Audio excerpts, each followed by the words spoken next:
আসসালামু আলাইকুম। দুঃখের সাথেই বলতে হয় যে আমাদের এই 2009-এর নীতিমালা অনুযায়ী আমাদের প্রতিটা ওয়ার্ডে একজন করে খুচরা বিক্রেতা ছিলেন। বিসিআইসি ডিলারের কাছ থেকে খুচরা বিক্রেতারা 50% সার পাইতেন।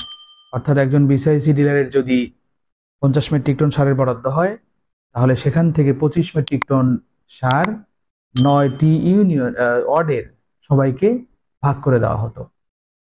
এই সারটা আমাদের খুচরা বিক্রেতারা কৃষক পর্যায়ে বিক্রয় করেন।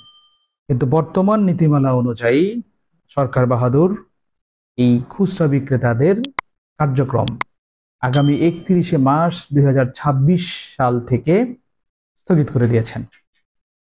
এটা সরকার যে নীতিমালার মাধ্যমে আপনাদের নিয়োগ দিয়েছিলেন, আবার সেই একই নীতিমালা সংশোধন করে বা নতুন করে আপনাদেরকে বাতিল করেছেন। এখানে আপনাদের এই সময় এখন যে নীতিমালা বাস্তবায়িত হয়েছে, আপনাদের 31 মার্চ পর্যন্ত সময় দেওয়া হয়েছে।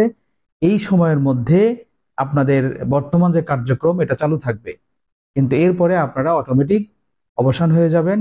আপনাদের অনুকূলে আর কোনো সার দেয়া হবে না।